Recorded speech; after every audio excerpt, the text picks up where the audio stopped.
मध्य प्रदेश की पूर्व भाजपा नेता उमा भारती मंगलवार रात अल्प प्रवास पर जबलपुर पहुंची। इस दौरान उन्होंने हरदा में हुई घटना को लेकर बड़ा बयान दिया है। उन्होंने आशंका जताते हुए बताया कि हो सकता है इस घटना के पीछे आतंकी लोगों का हाथ हो। जानकारी के मुताबिक पूर्व मुख्यमंत्री उमा भारती डिंडोरी से भोपाल जाते समय मंगलवार की देर रात जबलपुर के भेड़ा घाट पहुंची और रात्रि विश्राम करने के बाद आज बुधवार को भोपाल के लिए रवाना हो गयी। उमा भारती ने कहा कि हरदा में हुए हादसे की सरकार गंभीरता से जांच कर रही है। सिमी का गढ़ रह चुका हरदा। उमा भारती ने कहा कि हरदा हमेशा से ही सिमी का गढ़ रहा है। इससे पहले भी उस इलाके में सिमी के लोगों की गतिविधियां रही हैं। इस पूरी घटनाक्रम की मुख्यमंत्री अपनी निगरानी में जांच भी करवा रहे हैं। इस हादसे में जो भी मृतक हैं उनके परिजनों के साथ मेरी पूरी सहानुभूति है। उन्होंने कहा कि इस घटनाक्रम की इंटेलिजेंस जांच कर रही है, लेकिन इससे भी जुटलाया नहीं जा सकता है कि लंबे समय से यहाँ पर अवैध बारूद को रखा जा रहा था, सामग्रियां जुटाई जा रही थी। इस पर भी गंभीरता से जांच होनी चाहिए। हरदा में हुए हादसे को लेकर कांग्रेस अब लगातार सरकार को घेर रही है। इस पर भी पूर्व मुख्यमंत्री उमा भारती ने टिप्पणी की है। उन्होंने कहा कि जब कांग्रेस की सरकार थी उस दौरान पूरे स्वर्ण मंदिर में बारूद भरा हुआ था। कुछ साल पहले जब सिमी भी के आतंकवादी भोपाल जेल से भागे थे, उस दौरान शिवराज सरकार ने ही उनका खात्मा किया था। इसीलिए कांग्रेस सरकार का इस तरह से सवाल उठाना पूरी तरह से गलत है। ये दुखद हादसे की जानकारी मुझे रात में हो गई थी।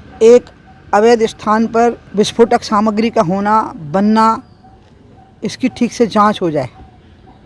जिनकी मृत्यु हो गई है वो तो वापस नहीं लौट सकते, लेकिन वो बहुत तकलीफ से मरे हैं और अभी बहुत बड़ी संख्या में घायल भी होंगे। हमारे प्रदेश की सरकार तो बहुत ही संवेदनशील है। मुख्यमंत्री जी संवेदनशील हैं। जो उनके परिजन हैं उनको ठीक से मुआवजा भी मिलेगा या घोषित हो चुका होगा, लेकिन जो मर गए वो बहुत कष्ट से मरे हैं। और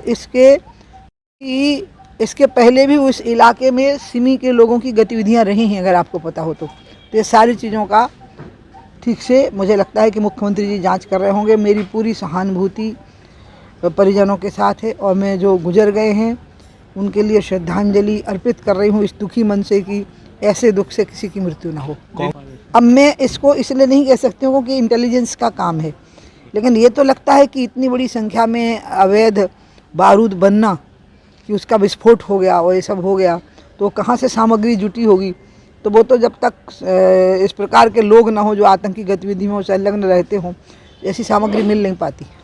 जब कांग्रेस की सरकार थी ना तो पूरा स्वर्ण मंदिर के अंदर बारूद भरा हुआ था, इसलिए कांग्रेस के लोग से और आतंकवादियों से भर गया था।